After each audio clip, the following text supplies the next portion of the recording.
Salut les investisseurs et bienvenue dans cette nouvelle vidéo qui est également la dernière vidéo de l'année 2020. Que de chemin parcouru, je me rappelle ma première vidéo c'était fin mai, j'avais à peine une dizaine de vues, j'avais 10 abonnés et maintenant j'ai atteint les 30 000 vues par mois sur la chaîne et on va bientôt atteindre les 3 000 abonnés. Donc merci à tous. Dans cette vidéo, on va parler d'une entreprise qui pour moi a un fort potentiel de croissance. Je vous expliquerai tout dans cette vidéo et je vais vous dire également pourquoi j'ai investi dans l'entreprise. Cette entreprise, c'est Disney, ou plus précisément The Walt Disney Company. Mais avant de commencer, je ne sais pas si vous voyez le petit Mickey ici à côté de moi qui est triste. Vous savez pourquoi il est triste?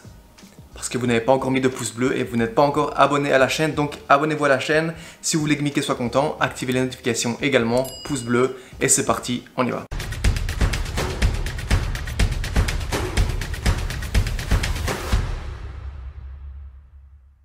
On va parler aujourd'hui de l'entreprise The Walt Disney Company, entreprise qui a été créée aux États-Unis en 1923, donc qui va bientôt fêter ses 100 ans d'existence. L'entreprise a été créée par la personne du même nom, Walt Disney. Et il faut savoir que Disney, ce n'est pas juste Mickey Minnie et les parcs Disney. Le groupe Disney, c'est vraiment un énorme groupe qui possède beaucoup d'entreprises. On va jeter un œil à toutes les entreprises qui font partie du groupe Disney. Alors ici on est sur le site de Disney, on peut voir les personnes qui sont à la tête de l'entreprise. Ils ont l'air tous vraiment gentils et sympas, mais ce n'est pas ce qui nous intéresse aujourd'hui. Parmi les entreprises Disney, on retrouve bien entendu les parcs, donc Disneyland Paris, Disney Resort Shanghai, Disney Tokyo, j'ai eu la chance d'y aller il y a quelques années.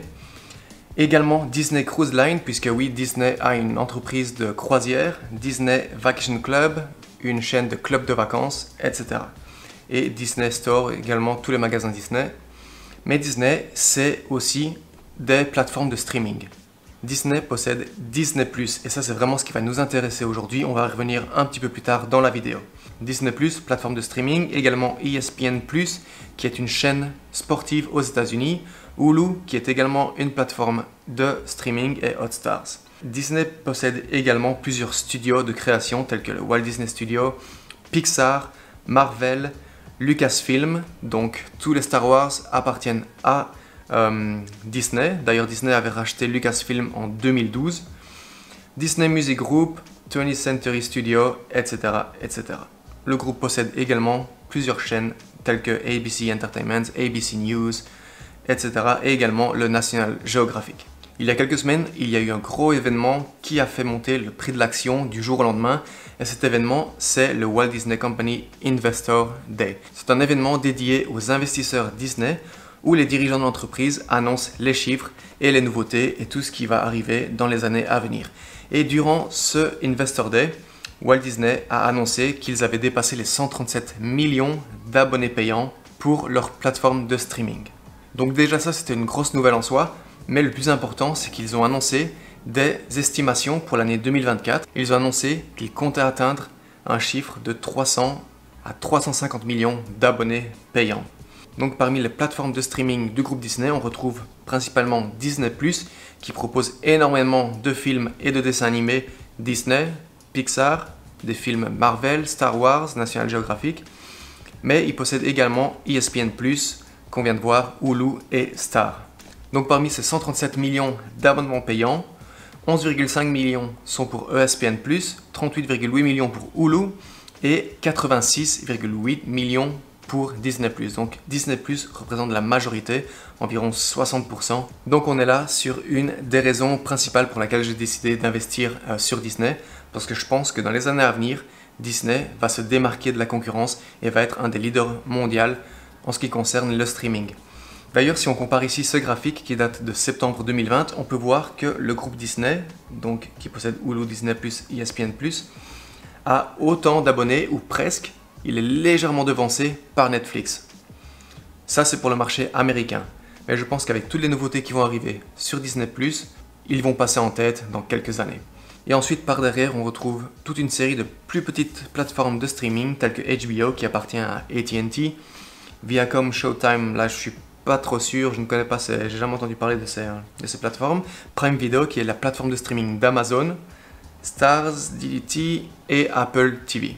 Si maintenant on regarde les chiffres de Disney, on peut voir que le total des revenus de Disney est en belle progression, et ce depuis 2016 où ils avaient annoncé des chiffres de 55,6 milliards de dollars, plus ou moins les mêmes chiffres pour 2017, légère augmentation en 2018, pareil en 2019, et là, une légère baisse pour l'année 2020, compte tenu de la crise sanitaire qu'on connaît en ce moment. Et ce qui a sauvé Disney, parce que tous les parcs sont fermés, ce qui pour moi a sauvé Disney, c'est clairement Disney+. Par contre, si maintenant on regarde les revenus nets de l'entreprise, là on peut voir clairement l'impact de la crise et de la fermeture des parcs. Disney avait des chiffres, des revenus nets de 9,4 milliards en 2016, une légère baisse en 2017, 12,6 milliards de profits en 2018, 11,1 en 2019, et là pour 2020, on peut voir l'impact de la crise avec des revenus négatifs de moins 2,9 milliards de dollars. Mais honnêtement, je suis vraiment positif en ce qui concerne l'entreprise Disney. Je sais que cette année, c'est une année difficile, mais pour beaucoup d'entreprises en général, et sur les années à venir, avec la réouverture des parcs et la croissance de Disney+, Disney va être une excellente entreprise dans laquelle investir. Si maintenant on regarde l'avis des analystes, on peut voir que pour le mois de décembre, on a 30 analystes qui ont donné leurs recommandations pour l'action Disney. Parmi ces 30 analystes, on en a 5 qui ont mis l'action Disney comme un achat fort, 10 comme un achat, 12 comme un hold, donc une conservation de l'action, 2 qui ont mis l'action comme sous-performante et une recommandation qui est une vente de l'action. Donc sur une échelle de 1 à 5, Disney s'en sort plutôt bien puisque 1 étant un achat fort et 5 étant une vente de l'action. La recommandation est de 2, ce qui représente un achat. Ensuite, en ce qui concerne le prix cible de l'action par les analystes, on est à un prix bas de 115 $ par action, un prix haut de 210 et un prix moyen de 176,31 $, ce qui correspond parfaitement à la réalité puisqu'aujourd'hui l'action Disney trade à 177,30 $. D'ailleurs, jetons un œil à l'action Disney. On peut voir que sur cette dernière année, elle tradait en début d'année aux alentours des 140 $ par action, au mois de janvier jusqu'à la fin février. Ensuite, fin février, on a vu une baisse, plutôt une chute du prix de l'action au moment de la crise sanitaire. Et l'action a perdu 40% en l'espace d'un mois seulement, où elle a atteint son seuil le plus bas de 85 $.